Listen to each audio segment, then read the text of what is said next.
नमस्कार आप सभी को। तो यूपीपीएससी की सीरीज़ में स्टार्ट करने वाली हूँ क्योंकि एग्ज़ाम आने वाला है। यूपीपीएससी का जो टेंटेटिव डेट है as per their calendar release वो नवंबर में होने वाला है शायद ये एग्ज़ाम। और इस एग्ज़ाम के लिए हम 2000 प्लस जो है क्वेश्चंस करेंगे। और ना सिर्फ ये एग्ज़ाम देने वाले बच्चे बल्कि मैं दूसरे बच्चों को भी बोलना चाहूँगी कि आप सीरीज़ से जुड़ जाइए, क्योंकि जो रैशनल समझाऊंगी, कॉन्सेप्ट समझाऊंगी, वो हर एग्ज़ाम में आपके काम आएंगे। और यूपीपीएससी वाले बच्चों को ये बोलना चाहूँगी कि ये जो सीरीज़ होने वाली है इसमें जो प्रीवियस 6-7 साल के क्वेश्चंस हैं वो सारे इंक्लूडेड होंगे, प्लस सिमिलर पैटर्न पे जो है दूसरे क्वेश्चंस इंक्लूड होंगे, क्योंकि कॉन्सेप्ट जो हैं वो रिपीट होते हैं, क्वेश्चंस नहीं भी रिपीट होंगे, कॉन्सेप्ट क्लियर होने चाहिए। तो इसी नोट पे शुरुआत करते हुए बोलना चाहूँगी कि अगर आपको वीडियो पसंद आए तो प्लीज़ लाइक कमेंट करिएगा, क्योंकि नई सीरीज़ शुरू हो रही है तो पता लगेगी कैसा आप तक डिलीवरी हो रही है चीज़ों की। और अगर आपको अपने चैनल नहीं सब्सक्राइब किया है तो आप सब्सक्राइब कर सकते हैं। तो यहाँ फर्स्ट क्वेश्चन है, match list 1 and 2 and select the correct answer. इस तरीके के क्वेश्चन आपको पक्का मिलने वाले हैं जो आपका एग्ज़ाम होने वाला है उसमें, क्योंकि यूपीपीएससी का मैं पैटर्न देख रही थी, मैच लिस्ट वाले क्वेश्चंस बहुत आ रहे हैं। और ये इसी क्वेश्चन 2 या 3 क्वेश्चन आपको ज़रूर इस तरीके के मिलेंगे। यहाँ पे पूछा गया है, तो ये जो स्टेजेस दी थी ये फ्लूइड ने दी थी। फ्लूइड की साइकोसेक्सुअल स्टेज जो डेवलपमेंट है वो बोला गया था। उसने जो है स्टेज बताई थी, पहली स्टेज होती है ओरल, दूसरी एनल, तीसरी होती है फैलिक जो कि क्वेश्चन में नहीं है, मैं बताती हूँ अभी। चौथी होती है लेटेंसी एंड देन होती है जेनाइटल। जो ओरल स्टेज होती है वो 0 से 18 ईयर्स तक होती है, ठीक है। एनल स्टेज होती है वो 18 मंथ से 3 ईयर्स तक होती है। लेटेंसी जो होती है फैलिक आती है, उसके बाद फैलिक होती है 3 to 6 ईयर तक रहती है, और उसके बाद latency 6 to 12 and genital stage होती है 12 ईयर ऑनवर्ड्स। अब यहाँ पे जो है ओरल स्टेज का मतलब होता है कि जो बच्चे को पूरा प्लेजर मिलता है वो ओरल कैविटी के अगेंस्ट मिलता है, चीज़ों को मुंह में देता है, रूटिंग, सकिंग, ये रिफ्लेक्सेस प्रेजेंट होते हैं, तो इसको बोलते हैं ओरल स्टेज। एनल स्टेज, यहाँ एनल स्टेज में जनरली क्या होता है, टॉयलेट ट्रेनिंग होती है, बच्चे को एनल स्फिंक्टर कंट्रोल करना आ जाता है, तो उसको सेंस ऑफ प्लेजर वहाँ से मिल रहा है कि वो नई चीज़ें सीख रहा है, तो इसको बोलते हैं एनल स्टेज। फिर फैलिक स्टेज होती है, फैलिक में 2 चीज़ें होती हैं, Electra complex and Oedipus complex, very much important, ठीक है। इलेक्ट्रा कॉम्प्लेक्स का मतलब होता है कि जो इस एज की गर्ल्स होती हैं वो जनरली अपने फादर की तरफ सेक्सुअली अट्रैक्ट होती हैं, और मदर जो है उनको एक दुश्मन जैसी लगती है, ठीक है। ये होता है इलेक्ट्रा कॉम्प्लेक्स। ऑडिपस कॉम्प्लेक्स होता है जहाँ बॉयज़ होते हैं वो अपनी मदर की तरफ सेक्सुअली अट्रैक्ट होते हैं, ठीक है।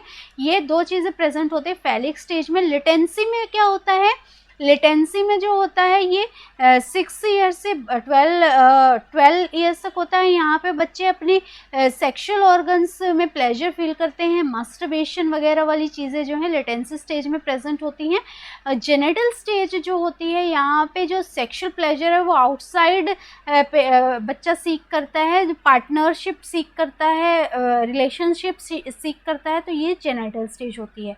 ये सारी फ्लूइड ने दी थी, और यहाँ इन ऑप्शन के अकॉर्डिंग जो है आपका करेक्ट आंसर ए हो रहा है। तो आप इन तरीके के क्वेश्चंस में ज़्यादा समय ना वेस्ट करने के लिए क्या करेंगे, अगर आपको एक आंसर कंफर्म पता है तो उसको ऑप्शन देख लीजिए, अगर किसी ऑप्शन में वो ऑप्शन सिमिलर पे नहीं है तो आप उसको टिक कर दीजिए। तो यहाँ सीधा आप इसको टिक कर सकते हैं, ये A is the correct answer. Next, match list 1 and 2 and select the correct answer using the code below. मैंने बोला इस तरीके के क्वेश्चन आपको 100% मिलेंगे यूपीपीएससी एग्जाम में, और बम्पर वैकेंसीज हैं, आप सबको भरना चाहिए था, ठीक है, क्योंकि बहुत ज़्यादा चांसेस होते हैं स्टेट गवर्नमेंट के वैकेंसी में सिलेक्शन के कंपैरेटिव टू सेंट्रल अगर आप बात करेंगे। और ऐसा नहीं है कि आप सिर्फ एक ही एग्जाम को एक आइडियल देख रहे हैं, एग्जाम सारे देने चाहिए, जिसमें सिलेक्शन होगा बाद में आप डिसाइड कर लीजिए कि आपको कहाँ जाना है। लेकिन एग्जाम मैं यही सलाह दूंगी कि जितने आप एग्जाम्स देंगे उतनी ज़्यादा आपकी प्रैक्टिस होगी, ठीक है। तो यहाँ पे है मैच लिस्ट 1 and 2। यहाँ पे आप देखिए डिस्प्लेजिया, सीलिएक डिजीज, पेटेकी एंड निक्टालोपिया। अब जो है डिस्प्लेजिया होता है, डिस्प्लेजिया का मतलब होता है कि जब एबनॉर्मल टिश्यू ग्रोथ हो जाती है एबनॉर्मल ग्रोथ जब हो जाती है उसको बोलते हैं डिस्प्लेसिया। ये जनरली बोन्स में जब एबनॉर्मल स्प्राउट निकल जाते हैं, मसल्स में एबनॉर्मल टिश्यू ग्रोथ हो जाती है, उस केस को हम डिस्प्लेसिया बोलते हैं। अब ए का हो गया 4, अब ये वाला ऑप्शन होगा इसका, लेकिन हम बाकी भी देख लेते हैं। सीलिएक डिजीज क्या है? सीलिएक डिजीज ग्लूटेन एलर्जी है, ठीक है, जब मैंने बताया था आपको, पहले भी पढ़ाया था, दोबारा बता रही हूँ। ये जनरली कई बार आपने सुना होगा कि हम गेहूं या गेहूं से बनी कोई चीज नहीं खा सकते। क्यों नहीं खा सकते? क्योंकि उसमें क्या होता है? ग्लूटेन होता है। सिमिलरली बहुत अलग अलग चीजों में भी ग्लूटेन होता है। आजकल तो आपको ग्लूटेन फ्री के बहुत सारे ऑप्शंस मिल जाएंगे, क्योंकि सीलिएक डिजीज आजकल प्रेवलेंट हो रही है। यहाँ पे क्या सिम्टम्स हो जाएंगे सीलिएक डिजीज में? जब भी कैसे पता चलेगा कि सीलिएक डिजीज है? एब्डोमिनल ब्लॉटिंग प्रेजेंट होगी, पेट एकदम से फूल जाएगा खाना खाते ही, नोजिया होगा, वोमिटिंग होगा सीवियर। तो ये सारे सिम्टम्स इस चीज में प्रेजेंट होंगे सीलिएक डिजीज में। होता क्या है सीलिएक डिजीज में कि जो हमारा इम्यून सिस्टम है वो ग्लूटेन को दुश्मन समझने लग जाता है, ठीक है। अब जब जैसे ही ग्लूटेन खाया, इम्यून सिस्टम भाग के उसको क्या करेगा? अटैक करने की कोशिश करेगा। अब एब्जॉर्प्शन कहाँ हो रही थी? स्मॉल इंटेस्टाइन में एब्जॉर्प्शन हो रही थी। स्मॉल इंटेस्टाइन में एब्जॉर्प्शन के लिए क्या प्रेजेंट होते हैं? विलाई बोलते हैं इनको, जो कि फिंगर लाइक प्रोजेक्शंस होते हैं, और इन्हीं पे खाना जाके क्या होता है? एब्जॉर्ब होता है। अब जब ग्लूटेन यहाँ पहुंचा, इम्यून सिस्टम उनको मारने के लिए आ गया। होता है ना कि जब हम किसी को बचाने की कोशिश करते हैं, हम ऐसे लड़ाई के आसपास हो सकते हैं तो चोट हमें भी लग सकती है। इसी तरीके से विलाई को भी यहाँ पे क्या हो गया? ग्लूटेन और इम्यून सिस्टम की लड़ाई में विलाई क्या हो गई? विलाई रप्चर हो गई, जिसकी वजह से एब्जॉर्प्शन के लिए सरफेस एरिया भी कम हो गया, और ये सीवियर सिम्टम्स भी सारे जो है सीलिएक डिजीज में आ जाते हैं। तो सीलिएक डिजीज क्या है? इंटेस्टाइनल माल एब्जॉर्प्शन है। ये देखिए बी का 3 हो गया। पिटेके, पिटेके क्या होते हैं? हेमरेजिक स्पॉट्स होते हैं। जनरली अगर आपने डेंगू वगैरह में देखे होंगे तो पेशेंट्स को ना लाल लाल चटके जैसे हो जाते हैं लेट डेंगू स्टेज में जाके, उसको हम बोलते हैं हेमरेजिक स्पॉट्स, या पिटेके जो है उसको हम टर्म करते हैं। देन निक्टोलोपिया होता है नाइट ब्लाइंडनेस। ये जनरली विटामिन ए की डेफिशिएंसी से जो है ये प्रेजेंट हो सकता है। तो ये सी ऑप्शन होगा। Nyctalopia is the scientific term for night blindness. तो option C is the right answer here.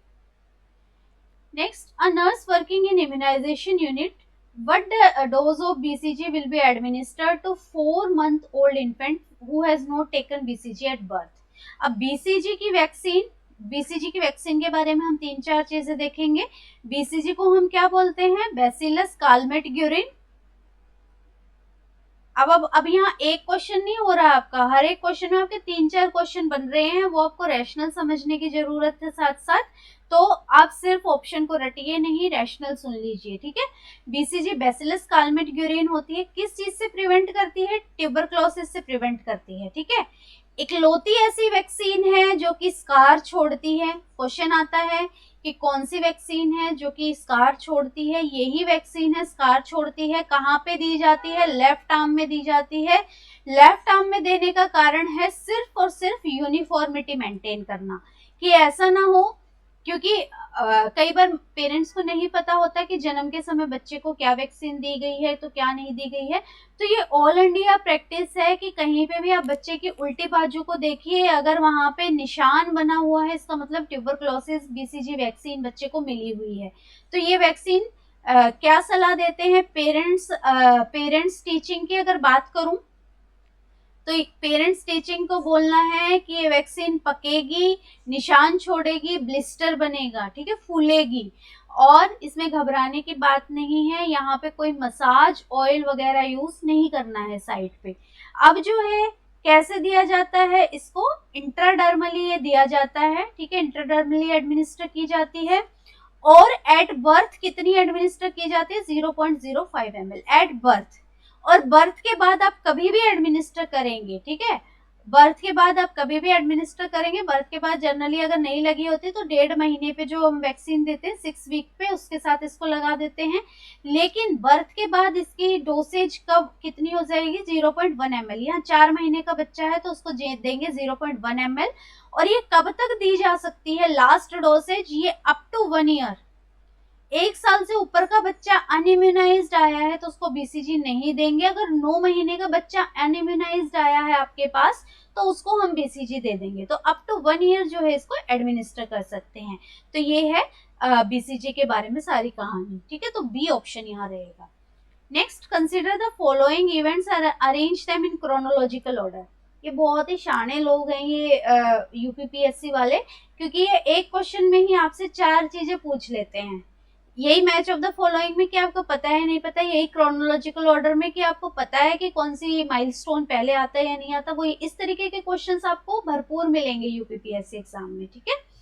तो यहाँ है क्रोनोलॉजिकल ऑर्डर में, क्रोनोलॉजिकल ऑर्डर का मतलब है कि जो चीज सबसे पहले होती है वो उसके बाद उसके बाद उसके बाद, इस तरीके से आपको लगाना है।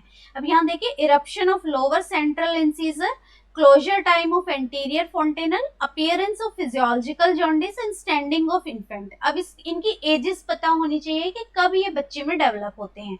फिजियोलॉजिकल जॉन्डिस की अगर बात करूं तो बर्थ के 48 से 72 घंटे में अगर जॉन्डिस डेवलप हो रहा है, then it is physiological jaundice.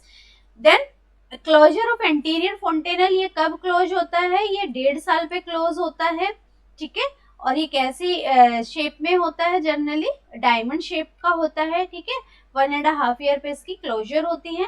Then eruption of central incisor, ये जनरली 7 मंथ्स या 6 to 7 मंथ्स, 7 to 8 मंथ्स पे सबसे पहले बीच के दांत बच्चे के आते हैं, जो सबसे पहले आने वाले टीथ हैं, ठीक है।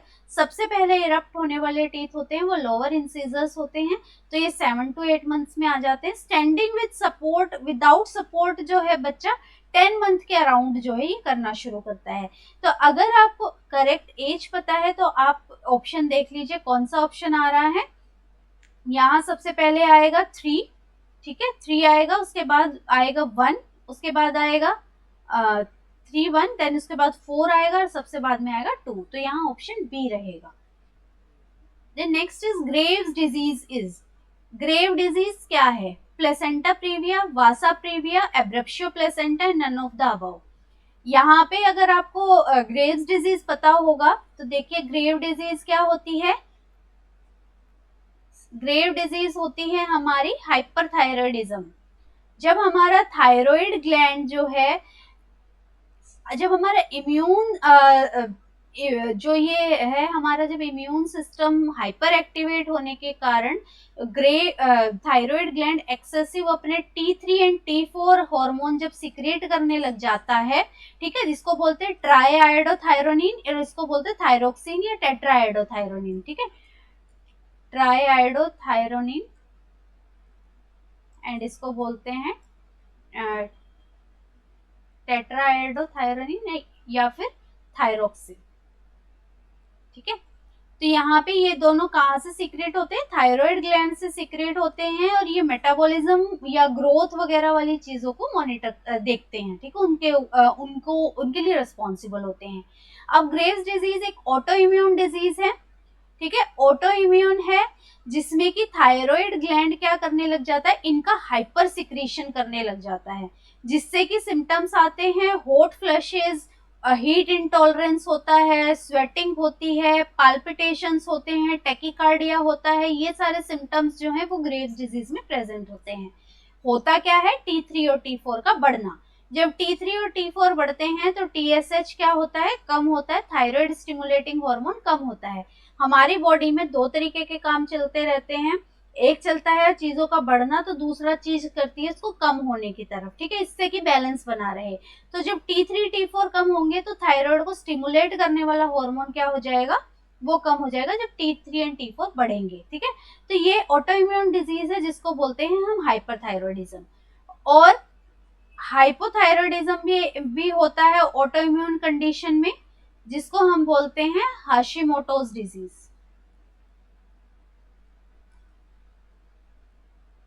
ये होता है हाइपोथायरॉयडिज्म, ये भी ऑटो इम्यून डिजीज है, लेकिन इसमें जो है T3 और T4 का लेवल कम हो जाता है, ठीक है। ये हाशिमोटो है, और ग्रेव्स में ये बढ़ जाता है। तो यहाँ पे ऑप्शंस में ये सारे इससे रिलेटेड नहीं है, तो यहाँ none of the above option होगा। ये भी आपको बहुत कम एग्जाम्स में देखने को मिलेगा जहाँ none of the above option ठीक हो, ठीक है, लेकिन यहाँ पे आप देख रहे हैं कि none of the above option जो है वो ठीक है। तो यहाँ प्लेसेंटा प्रीविया आपको पता है, प्लेसेंटा प्रीविया क्या होता है? अगर लोअर यूट्राइन सेगमेंट में प्लेसेंटा की प्लेसमेंट होती है उसको बोलते हैं प्लेसेंटा प्रीविया, ठीक है। यहाँ पे अर्ली ब्लीडिंग जो है पेशेंट को रिजल्ट कर सकती है। डिलीवरी के टाइम पे। और ये ऐसे पेशेंट को हम जनरली बेड रेस्ट की सलाह देते हैं अगर वो पूरा ओस को कवर कर रहा है तो। वासा प्रीविया होता है, वासा प्रीविया में जो बच्चे की ब्लड वेसल्स हैं वो बच्चे की सर के आगे आ जाती हैं, ठीक है। तो इससे जो यहाँ पे सीवियर ब्लीडिंग होने के चांसेस होते हैं, और ये ब्लीडिंग कहाँ से हो रही है, ये बच्चे की ब्लड वेसल्स हैं, तो ये ब्लीडिंग जो है वो फिटस से हो रही है। तो very very severe condition is Vasa previa, जहाँ पे बच्चे की वेसल्स जो है ब्लड वेसल्स वो बच्चे के सामने आ जाती है, सर के सामने, और वो रप्चर होने के चांसेस होते हैं क्योंकि डेलिकेट होती है बहुत। और यहाँ पे जो ब्लीडिंग होगी वो मेटरनल नहीं होगी, वो बच्चे की ब्लीडिंग होगी, फिटस ब्लीडिंग होगी, फिटस डेथ होने के चांसेस होते हैं। इसीलिए इन केसेस में 34 वीक्स तक ही हम जनरली खींचते हैं और फिर LSCS करके बच्चे को निकाल लेते हैं अगर ये वाली कंडीशन है। एब्रेप्शियो प्लेसेंटा, आपको पता है कि प्लेसेंटा नॉर्मल जगह पे था लेकिन उसकी प्री मैच्योर सेपरेशन हो गई है। जनरली किस केस में होता है, सबसे कॉमन केस अगर मैं बात करूं तो ये PIH में होता है, प्रेगनेंसी इंड्यूस्ड हाइपरटेंशन। हाइपरटेंशन में क्या होता है, वैसोस्पाज्म होता है, वैसोस्पाज्म होने से प्लेसेंटा अपनी जगह से जल्दी छूट जाता है, जिसके चलते उसको क्या हो जाता है, जल्दी छूटने की वजह से सीवियर ब्लीडिंग पेशेंट को होगी, उसको बोलते हैं एब्रेप्शियो प्लेसेंटा। यहाँ पे ग्रेव्स डिजीज पूछा था जो कि एक ऑटोइम्यून डिजीज ऑफ थायराइड है, जहाँ पे T3 T4 का लेवल बढ़ जाता है, उसको हम ग्रेव्स डिजीज बोलते हैं। तो ये none of the above option रहेगा। Next, kala azar is transmitted bye, काला आजार को हम ब्लैक फीवर भी बोलते हैं, ब्लैक फीवर भी बोलते हैं। इसमें ब्लैक फीवर क्यों बोलते हैं, क्योंकि जो स्किन होती है वो जनरली फ्लेकी हो जाती है और ग्रेइश ग्रेइश जो है स्किन दिखने लग जाती है, इसलिए इसको ब्लैक फीवर के नाम से जाना जाता है। काला आजार जो है वो सैंड फ्लाई से ट्रांसमिट होता है, और जो सैंड फ्लाई इसके लिए रेस्पॉन्सिबल होती है उसको बोलते हैं फ्लेबोटमस आर्जेंटिप्स। फ्लेबोटमस आर्जेंटिप टिप्स जो है सैंड फ्लाइज के लिए रिस्पॉन्सिबल होती है। ये रेडिविड बग होता है, ये कॉज करता है चगास डिजीज, ठीक है, इसको चगास डिजीज बोलते हैं।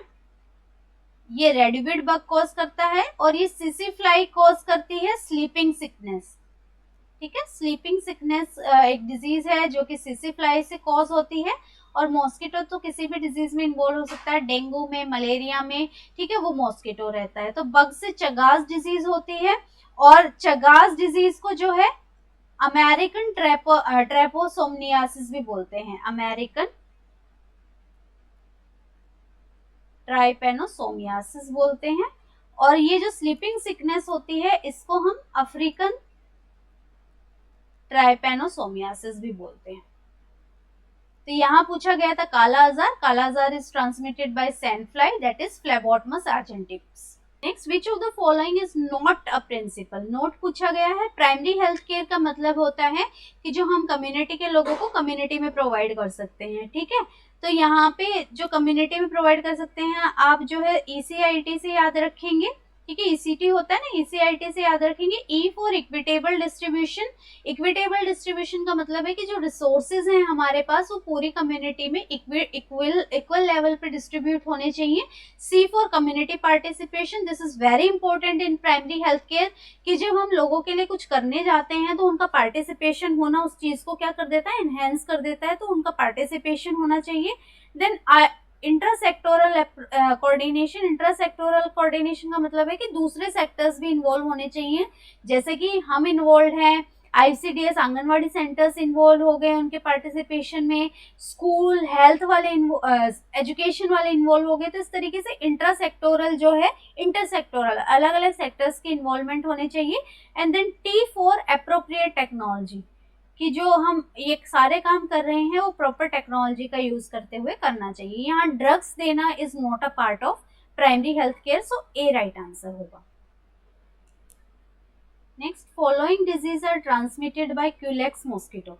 अब क्यूलेक्स एक्सेप्ट पूछा गया है, ठीक है। क्यूलेक्स मॉस्किटो जो है Japanese encephalitis, filariasis and West Nile fever cause करता है। Rift Valley fever is not caused by Culex mosquito, ये जनरली प्राइमरली एक जूनोसिस डिजीज होती है, मतलब एनिमल्स में प्रेजेंट होती है। एनिमल्स से ये जो किसी भी मॉस्किटो बाइट, इसका कोई पर्टिकुलर जो है पॉजिटिव मॉस्किटो नेम नहीं मेंशन्ड होता है, ये किसी भी मॉस्किटो बाइट से जो है ये एनिमल्स में या जो उनके एनिमल्स की फीसिस या बॉडी फ्लूइड से अगर कांटेक्ट है तो ये फैल सकती है। तो ये Rift Valley fever is not by the Culex mosquito, otherwise Japanese encephalitis, filariasis and West Nile fever तीनों जो है ये क्यूलेक्स मॉस्किटो से होती है। Next, match list 1 and 2 and select the correct answer. फिर से आ गया, ठीक है। अब यहाँ पे देखिए आई में आपको पता है क्या होता है, कैटरैक्ट। अब ऑप्शन में दो ऐसे ऑप्शन है, तो अगले ऑप्शन की तरफ बढ़िए। ईयर में क्या होता है, ओटाइटिस, ठीक है। तो यहाँ डी राइट आंसर होगा। आई से कौन सी बीमारी संबंधित है, कैटरैक्ट होता है आंख में, जिसमें क्या हो जाता है, ओपेसिटी ऑफ लेंस, ठीक है, लेंस जो है वो ओपेक हो जाता है। ईयर में क्या होता है, ओटाइटिस मीडिया। जो मिडल ईयर है उसमें क्या, मिडल ईयर का इन्फेक्शन को हम ओटाइटिस बोलते हैं, मिडल ईयर में इन्फेक्शन। ये जनरली बच्चों में बहुत ज्यादा हो जाता है, क्यों, क्योंकि बच्चों की जो ये स्टेचियन ट्यूब है, स्टेचियन ट्यूब जो होती है, जो कि हमारी नेजल और जो हमारी ईयर कैविटी है उसको उससे जुड़ी है। स्टेचियन ट्यूब स्मॉल होती है, तो अगर सॉरी नॉट नेजल कैविटी, जो हमारे जो है रेस्पिरेशन से संबंधित काम करती है। तो जो हमारे अगर बच्चों में क्या होता है, कोल्ड कफ बहुत जल्दी जल्दी हो जाता है, तो इसीलिए वो कोल्ड कफ स्टेचियन ट्यूब में ट्रेवल करके कान तक पहुंच जाता है और ओटाइटिस मीडिया कॉज कर सकता है, ठीक है। नोज में क्या होता है, साइनोसाइटिस होता है। जनरली जो साइनसेस होते हैं हमारे, यहाँ फ्रंटल साइनसेस होते हैं, यहाँ हमारे मैक्सिलरी साइनसेस होते हैं, ये होते हैं हमारे इथेमॉइड साइनसेस, ठीक है। देखिए, अगर मैं इस तरीके से आई की बात करूं, तो यहाँ पे जो साइनसेस प्रेजेंट होते हैं, these sinuses are known as frontal sinuses. यहाँ इथेमॉइड, ये जो नाक के और यहाँ पे प्रेजेंट होते हैं, these are known as ethmoid sinuses. और ये जो हमारी मैक्सिलरी बोन है ना, यहाँ पे जो साइनसेस प्रेजेंट होते हैं, these are known as maxillary sinuses. तो ये साइनसाइटिस होता है नोज में, अगर जो है स्वेलिंग वगैरह हो जाती है साइनसेस की, म्यूकस जम जाता है, वो है साइनसाइटिस। और थ्रोट से ये होता है टॉन्सिलाइटिस। तो ये सारी चीजें जो है प्रेजेंट होती हैं, तो डी राइट आंसर होगा। Next, which one is not the health concern linked to stress. Stress इनमें से क्या नहीं करता है, ठीक है। Irritable bowel syndrome, depression, hypertension and tuberculosis. Irritable bowel syndrome का स्ट्रेस से बहुत ही अच्छा नाता है। स्ट्रेस होने से ही जो है हमारा जनरली भी क्या होता है, अगर हम इरिटेबल बाउल सिंड्रोम ना भी हो, तो जब हम स्ट्रेस में होते हैं तो हमारा जो डाइजेशन वाली चीज है वो गड़बड़ा जाती है। तो सेम वे यहाँ irritable bowel syndrome is linked to stress, yes. Then depression is also link to stress. कोई अपने स्ट्रेस को नहीं हैंडल कर पाता है, तो वो किस में, एक्सट्रीम जब चला जाता है वो डिप्रेशन में चला जाता है। Hypertension is also link to stress, क्योंकि स्ट्रेस क्या करता है, बहुत ही सारे वेजो कॉन्स्ट्रिक्शन कॉज करता है, जिसकी वजह से हाइपरटेंशन रिजल्ट होती है। Tuberculosis is not related to stress. तो ये एक क्या है, ट्यूबरक्लोसिस इज बैक्टीरियल इन्फेक्शन, ये स्ट्रेस से रिलेटेड नहीं है, तो डी राइट आंसर होगा। Next, kidney shaped brim of pelvis is known as. अब ये अलग अलग तरीके के पेल्विस दिए हैं, gynaecoid, android, anthropoid and platypelloid. यहाँ पे जो बेस्ट अगर बेस्ट सुटेबल जो अगर पेल्विस होता है, दैट इज गाइनेकॉइड पेल्विस। ये best suitable pelvis for normal delivery कहलाता है। और जो एंड्रॉइड पेल्विस होता है, यहाँ पे इसका जो ब्रिम होता है, ऊपर जो ब्रिम होता है, ये हार्ड शेप्ड ब्रिम होता है, ठीक है। और जो एंथ्रोपॉइड पेल्विस होता है, इसका ओवल शेप्ड होता है ब्रिम। और यहाँ प्लेटोप्लॉइड पेल्विस का ब्रिम जो है वो किडनी शेप्ड होता है। तो ये जो है यहाँ बच्चे का एंट्री होना बहुत ही मुश्किल होता है प्लेटोप्लॉइड पेल्विस में, तो सिजेरियन सेक्शन से जनरली डिलीवरी करानी पड़ती है। तो डी राइट आंसर होगा। Next, match list 1 and list 2 and select the correct answer using code given below. मैंने बोला ना, इस तरीके के बहुत क्वेश्चंस आते हैं आपके। तो यहाँ पे अलग अलग जो है पॉजिटिव एजेंट्स दिए हुए हैं, उनकी शेप पूछी है। कॉर्निबैक्टीरियम डिप्थीरिया, ठीक है, corynebacterium diphtheria, vibrio, staphylococcus aureus and yersinia. Corynebacterium diphtheria जो है उसकी शेप होती है Chinese letter arrangement type shape होती है, ठीक है, 4। Then vibrio is comma shaped, B का 1। देन स्टेफाइलोकोकस की जो शेप होती है, ये देखिए ये वाला ऑप्शन, अभी अभी हम जो चल रहे हैं ये वाला ऑप्शन चल रहा है हमारे साथ साथ। सी का 3 ग्रेप लाइक क्लस्टर्स होते हैं, और यर्शेनिया की जो शेप होती है वो सेफ्टी पिन लाइक जो है अपीयरेंस होती है। ये आप जो है फिगर्स आप देख सकते हैं नेट पे जाके, इस तरीके सिमिलर से तो नहीं लेकिन इस तरीके के आपको वो दिखाई देंगे, तो यहाँ सी ऑप्शन होगा। Next, earliest feature of vitamin A deficiency. Vitamin A को हम क्या बोलते हैं, रेटिनॉल भी कहलाता है। और vitamin A deficiency, vitamin A generally किसके लिए, आईज के लिए बहुत अच्छा विटामिन माना जाता है। दूसरा नाम इसका होता है, this vitamin is known as anti infective vitamin, क्योंकि ये जो है इन्फेक्शन से प्रिवेंट करने में भी हेल्प करता है। और अगर किसमें अबंडेंट होता है ये बात करें तो येलो जो फूड और सब्जियां होती हैं येलो कलर की, उनमें ये अबंडेंट होता है, काफी मात्रा में होता है। तो ये सारी थी विटामिन ए के बारे में। विटामिन ए की कमी से जो अर्लीस्ट फीचर होता है वो होता है नाइट ब्लाइंडनेस। नाइट ब्लाइंडनेस का मतलब अंधा होना नहीं है, लेकिन रात के समय थोड़ा कम दिखाई देना इज नाइट ब्लाइंडनेस, जिसकी अगर साइंटिफिक टर्म की बात करूं देन इट इज निक्टेलोपिया। तो बी राइट आंसर होगा। ड्राइनेस ऑफ कंजक्टाइवा जो है ये लेट सिम्टम है, ये लेट में प्रेजेंट होता है। किराटियोमलेशिया जो है वो जो हमारे कॉर्निया है उस पे क्या हो जाता है, वाइटिश जो स्पॉट्स प्रेजेंट हो जाते हैं, सॉफ्टनिंग प्रेजेंट हो जाती है।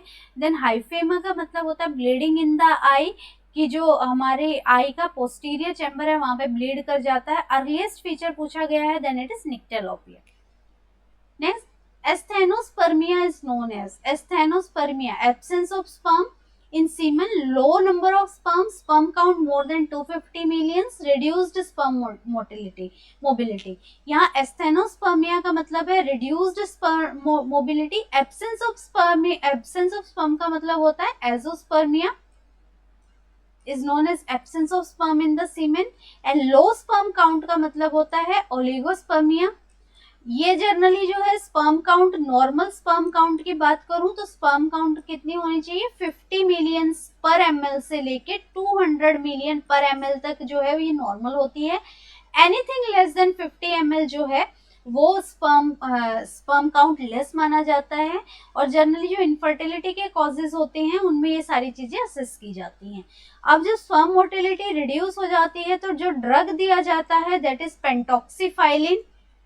पेंटॉक्सीफाइलिन ड्रग दिया जाता है जो कि स्पर्म मोटिलिटी को इंक्रीज करता है, स्पर्म काउंट को बढ़ाने में हेल्प करता है, ठीक है, तो ये ड्रग रहता है इसमें। Next, rigor mortis is the sign after death, it occurs due to. Rigor mortis किसको बोलते हैं, स्टिफनिंग ऑफ द बॉडी को बोलते हैं, क्योंकि जो मायोफिब्रिल्स होते हैं मसल्स में, ठीक है, मायोफिब्रिल्स, एक्टिन एंड मायोसिन्स जो प्रेजेंट होते हैं वो कॉन्ट्रैक्टेड फॉर्म में ही हो जाते हैं, ठीक है, वो सिकुड़ जाते हैं ऑक्सीजन ना मिलने के कारण, ठीक है, आफ्टर डेथ ऑक्सीजन नहीं पहुंच रही है सेल में, जिसकी वजह से राइगर मोर्टिस होता है। ग्रेजुअल डिक्रीज इन टेम्परेचर को हम बोलते हैं एल्गोर मोर्टिस, जब बॉडी का ठंडा पड़ जाना इज नोन एज एल्गोर मोर्टिस। और जहां ब्लड सर्कुलेशन सीज हो जाती है, वो ब्लूइश डिस्कलरेशन हो जाती है, वो 20 to 30 मिनट्स में ऐसा देखने को मिल जाता है after death. And hydrolysis of tissue को हम बोलते हैं एडिपोकेयर, जहां पे जो है एडिपोज टिश्यू जो है वो हाइड्रोलिसिस उनकी होने लग जाती है। तो यहाँ स्टिफनिंग पूछा गया था, दैट इज राइगर मोर्टिस। और राइगर मोर्टिस को हम third stage of death generally बोलते हैं, कि ये बहुत लेट जो है थर्ड स्टेज में जाके डेवलप होता है। ब्लड सर्कुलेशन सीज को हम फोर्थ स्टेज ऑफ डेथ बोलते हैं। सबसे पहले जो है हाइड्रोलिसिस और टेम्परेचर रिडक्शन स्टार्ट होती है।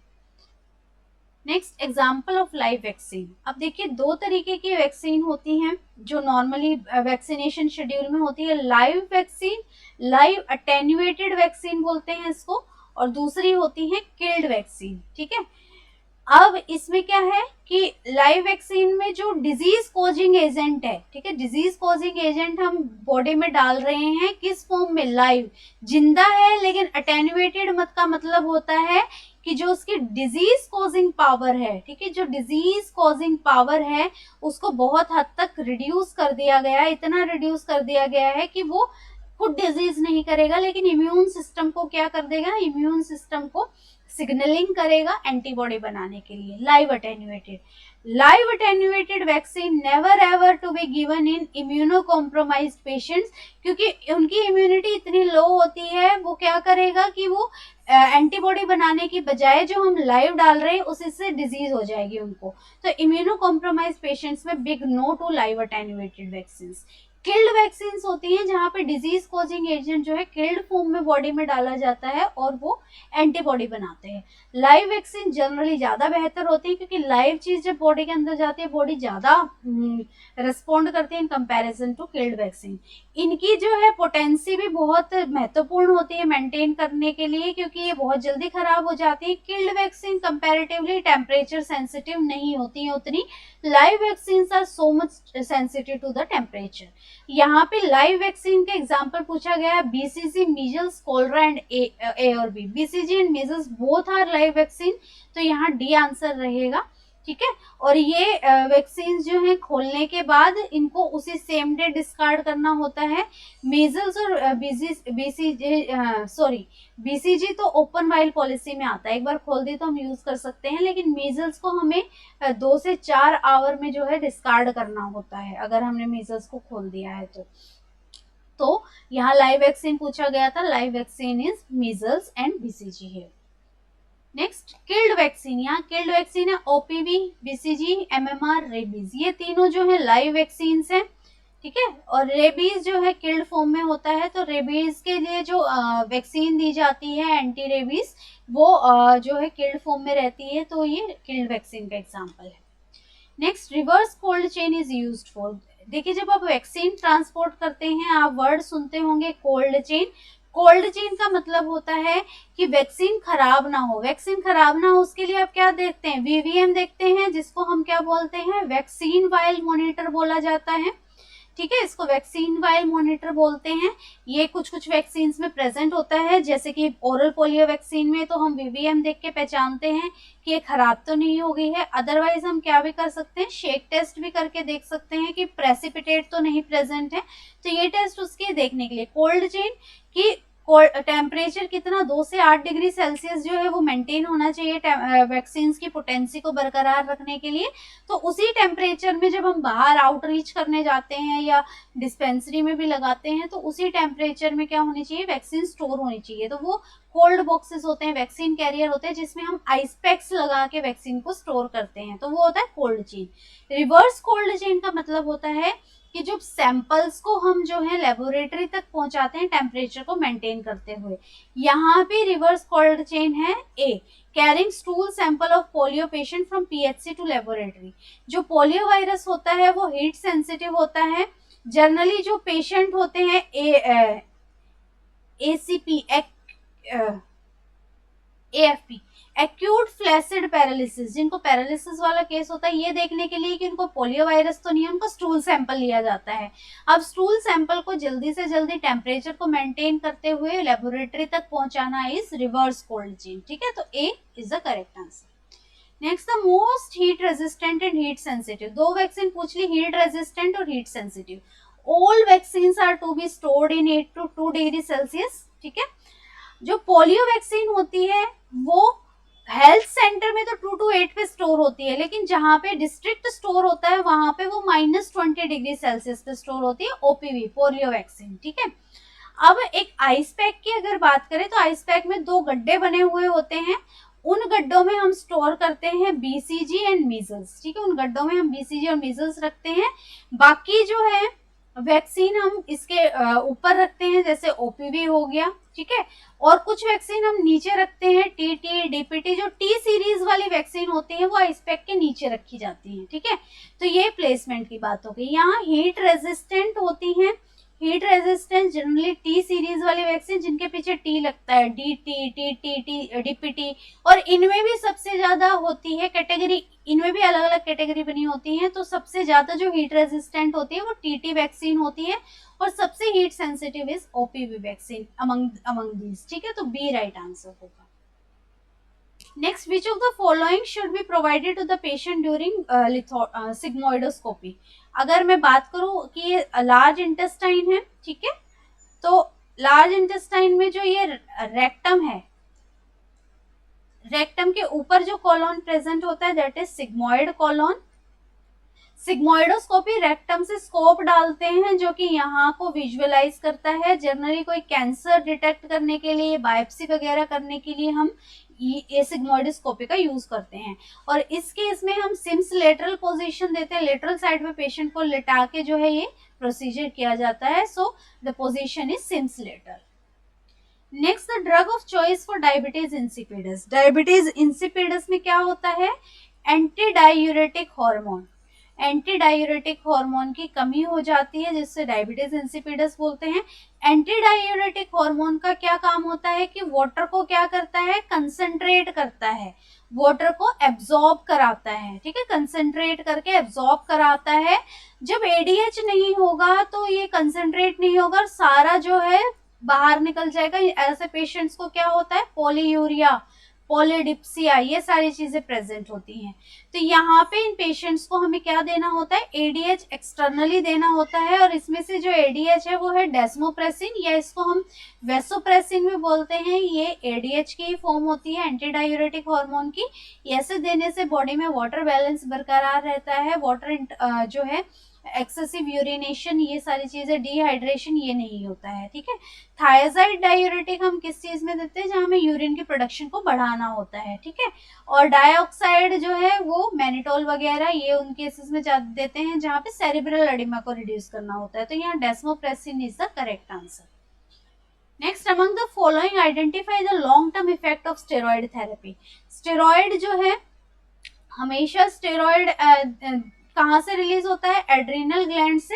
अगर नॉर्मल बात करो तो एड्रीनल में भी दो पार्ट होते हैं, adrenal medulla and adrenal cortex. Adrenal gland से रिलीज होने वाले हार्मोन कौन कौन से होते हैं हमारे? कॉर्टिसोल, जिसको कॉर्टिकोस्टेरॉइड बोलते हैं, एल्डोस्टेरोन होते हैं। ठीक है, और क्या होते हैं? एंड्रोजेंस होते हैं, सेक्स हार्मोन्स होते हैं। और क्या होता है हमारा? एपिनेफ्रिन, या जिसको हम क्या बोलते हैं? एपिनेफ्रिन एंड नोर एपिनेफ्रिन, ये सारी चीजें एड्रिनल ग्लैंड से सिक्रीट होती हैं। जब कॉर्टिसोल एडिक्वेट अमाउंट में नहीं सिक्रीट होता, या हमें बाहर से देना पड़ता है स्टेरॉइड थेरेपी के रूप में, तो उससे लॉन्ग टर्म इफेक्ट क्या हो जाएगा? हाइपोग्लाइसीमिया, स्टेरॉइड से हाइपोग्लाइसीमिया नहीं होता, हाइपर होता है, ये नहीं होगा। लॉस ऑफ हेयर नहीं होता है, यहाँ पे तो एक्सेसिव ग्रोथ हो जाती है जिसको हम बोलते हैं हर्सुटिज्म, एक्सेसिव हेयर ग्रोथ, तो ये भी नहीं होगा। वेट लॉस भी नहीं होता है, यहाँ फैट डिपोजिशन हो जाता है इससे, तो ये भी नहीं होगा। स्टेरॉइड साइकोसिस can be the long term effect of the steroid therapy, तो डी राइट आंसर होगा। Next, which disease is known as bone break bone fever. Break bone fever dengue को बोलते हैं क्योंकि यहाँ पे जो है सीवियर बोन पेन प्रेजेंट होता है, मस्कुलर पेन प्रेजेंट होता है। और डेंगू किससे होता है? एडिस एजिप्टी जो है मॉस्किटो से फैलता है, और ये मॉस्किटो जनरली डे टाइम में बाइट करता है, डेंगू मॉस्किटो, और साफ पानी में ये पैदा होता है। ठीक है, तो dengue is known as bone break fever. Next, most appropriate position for patient with empyema. Empyema का क्या मतलब है कि अगर मैं ये लंग्स की बात करूं, ठीक है, ये लंग्स है, तो ये जो लंग के बाहर प्लूरल कैविटी होती है, यहाँ पे पस की फॉर्मेशन हो जाना is empyema.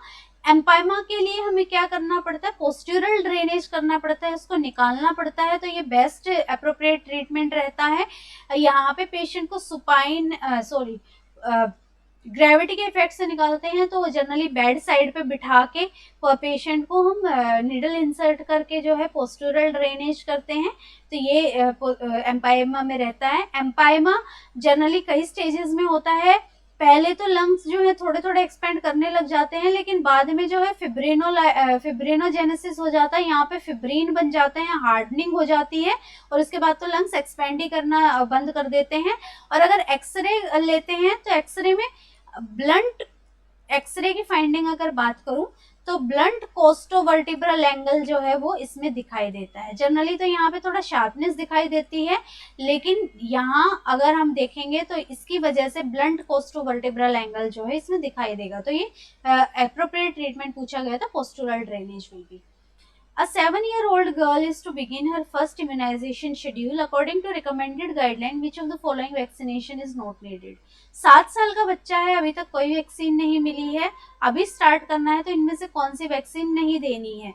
Polio, measles, pertussis and mumps. यहाँ पे हम पर्ट्यूसिस वैक्सीन नहीं देते हैं, ओनली बिलो 7 ईयर्स जो है वो पर्ट्यूसिस वैक्सीन लगाते हैं, क्योंकि देखा गया है कि पर्ट्यूसिस जो बीमारी है वो अंडर 7 एज के बच्चों को ही इफेक्ट करती है, तो यहाँ पर्ट्यूसिस वाला कंपोनेंट हम नहीं देंगे, नीडेड नहीं है।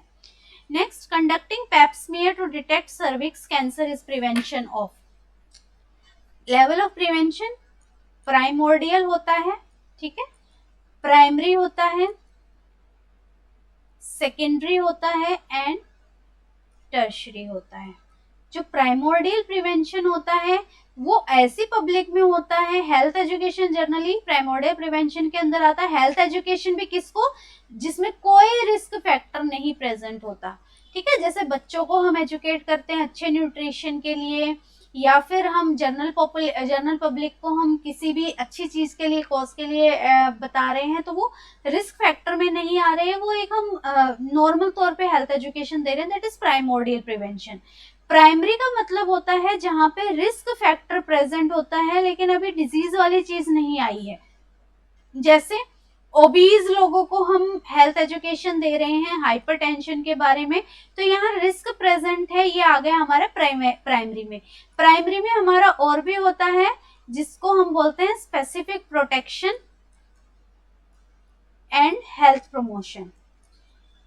ये दो चीजें आती हैं, बहुत बार क्वेश्चन आता है, बहुत ही इंपॉर्टेंट टॉपिक मैं कहूंगी कम्युनिटी के एस्पेक्ट से।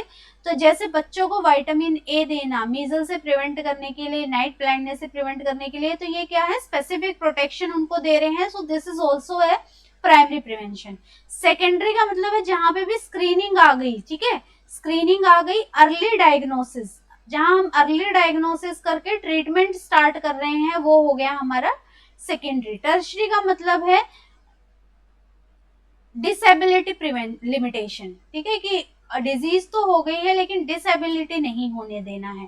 तो यहाँ पूछा गया पैप स्मीयर कर रहे हैं कैंसर डिटेक्ट करने के लिए, तो ये क्या है, अर्ली डायग्नोसिस करना चाह रहे हैं, तो ये है सेकेंडरी प्रिवेंशन, ठीक है, B. Next, temperature required to store BCG, measles and MMR. सारी वैक्सीन के लिए जो टेम्परेचर होता है 2 to 8 होता है, एक्सेप्ट पोलियो जहां -20 डिग्री होता है। क्वेश्चन की लैंग्वेज ध्यान से पढ़ेंगे कि कहाँ पूछ रहे हैं। अगर ये हेल्थ फैसिलिटी में पूछ रहे हैं तो भी पोलियो का 2 to 8 होता है। अगर ये डिस्ट्रिक्ट स्टोर में पूछ रहे हैं जहाँ बड़े बड़े रेफ्रिजरेटर होते हैं, वहां पोलियो वैक्सीन -20 डिग्री पे फ्रीज रहती है, ठीक है। Next, who is known as the chairman of health survey and planning committee. Health survey and planning committee को हम मुदलियार कमेटी के नाम से भी जानते हैं। मुदलियार कमेटी को health survey and planning committee बोलते हैं। याद करने के लिए आप इस तरीके से याद करेंगे, दो टर्म्स में आप कंफ्यूज होते हैं जनरली।